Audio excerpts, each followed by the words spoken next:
Best inspired movie जो एक बार आपको जरूर देखना चाहिए। अगर आप जिंदगी में हार गए हो तो एक बार फिर से कोशिश करना जरूरी है, क्योंकि ये दोनों फिल्में हमें यही बताया है।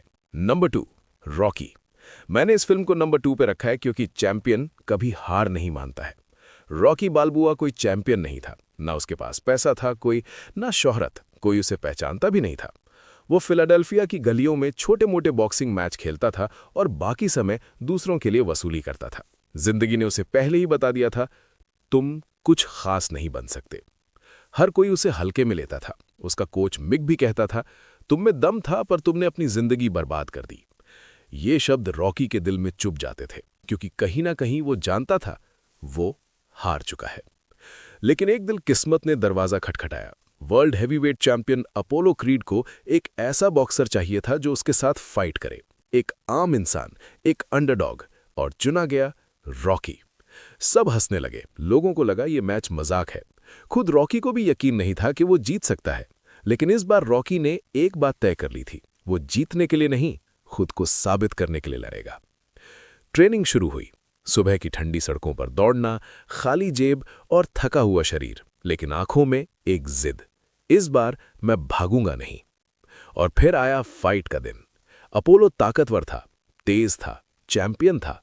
हर राउंड में रॉकी गिरा, चोट खाई, खून बहा, लेकिन वो उठा, फिर गिरा, फिर उठा। लोग चिल्ला रहे थे, बैठ जा, हार मान ले, लेकिन रॉकी खड़ा रहा आखिरी राउंड तक। घंटी बजी, मैच खत्म। रॉकी जीत नहीं पाया, लेकिन स्टेडियम तालियों से गूंज उठा, क्योंकि उस दिन रॉकी ने एक चीज जीत ली थी, अपनी इज्जत, अपना आत्मसम्मान और खुद पर भरोसा। इस फिल्म की असली सीख, जिंदगी में हर बार जीतना जरूरी नहीं होता, लेकिन आखिरी राउंड तक खड़े रहना यही असली जीत है।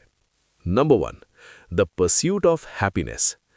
इस फिल्म की जितनी तारीफ की जाए उतनी कम है। तो चलिए, कहानी शुरू होता है क्रिस गार्डनर से। क्रिस एक medical device, bone density scanner बेचने वाला सेल्समैन है। लेकिन दिक्कत यह थी कि वो मशीन इतनी महंगी थी कि ज्यादातर लोग उसे खरीदना ही नहीं चाहते थे।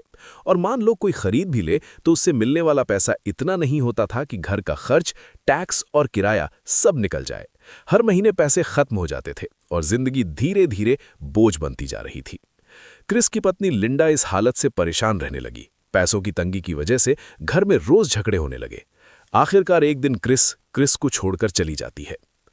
अब क्रिस अकेला नहीं था, उसके साथ उसका छोटा सा बेटा क्रिस्टोफर था। और यहीं से कहानी सिर्फ संघर्ष नहीं, बल्कि एक पिता की सबसे बड़ी लड़ाई बन जाती है। एक दिन क्रिस की मुलाकात एक अमीर स्टॉक ब्रोकर से होती है। तभी उसे पता चलता है कि स्टॉक ब्रोकर बनने के लिए डिग्री नहीं, दिमाग, मेहनत और हिम्मत चाहिए। और वो एक बड़ी कंपनी डीन विटर में इंटर्नशिप के लिए अप्लाई करता है। लेकिन सच सामने आता है, ये इंटर्नशिप बिना सैलरी की थी और आखिर में नौकरी सिर्फ एक इंसान को मिलने वाली थी। फिर भी क्रिस हाँ कह देता है, क्योंकि उसके पास खोने को कुछ नहीं था और पाने को पूरी जिंदगी है। इंटर्नशिप के दौरान ही क्रिस किराया नहीं दे पाता और उसे घर से निकाल दिया जाता है। अब क्रिस और उसका बेटा बेघर हो जाते हैं। क्रिस और उनका बेटा कभी रेलवे स्टेशन पर रात बिताते हैं तो कभी चर्च के शेल्टर में लाइन लगाते हैं, और एक रात तो दोनों पब्लिक टॉयलेट में छिपकर सोते हैं। उस सीन में क्रिस अपने बेटे को सीने से लगाकर रोता है, लेकिन बेटे को एहसास तक नहीं होने देता कि उसका पिता अंदर से पूरी तरह टूट चुके हैं। क्रिस अपने बेटे से एक वादा करता है, कोई तुम्हें यह मत कहने देना कि तुम कुछ नहीं कर सकते। क्रिस खुद भूखा रहता है, लेकिन बेटे को कभी खाली पेट नहीं सुलाता। क्रिस्टोफर के लिए क्रिस सिर्फ पिता नहीं, पूरी दुनिया है। और वो दिन आ जाता है जब उनको जिंदगी का आखिरी टेस्ट देना होता है। इंटर्नशिप के दौरान क्रिस सबसे ज्यादा मेहनत करता है, कम समय में ज्यादा कॉल अटेंड करता है, हर मौके का पूरा इस्तेमाल, पूरी ईमानदारी के साथ काम करता है। फिर आता है रिजल्ट का दिन। सब लोग बाहर चले जाते हैं। क्रिस को अंदर बुलाया जाता है और उससे कहा जाता है, congratulations, you got the job. Chris office से बाहर निकलता है, भीड़ के बीच खड़ा होता है और बिना किसी को दिखाए चुपचाप आंसू बहाता है। ये आंसू दर्द के नहीं थे, ये आंसू जीत के होते हैं। फिल्म के अंत में बताया जाता है कि क्रिस गार्डनर आगे चलकर करोड़पति बनता है और अपनी खुद की कंपनी खोलता है। इस फिल्म की सबसे बड़ी सीख, जिंदगी में सबके लिए खुशी पाना आसान नहीं होता, उसे हासिल करना पड़ता है। हालात चाहे जैसे भी हों, लड़ना तो पड़ेगा।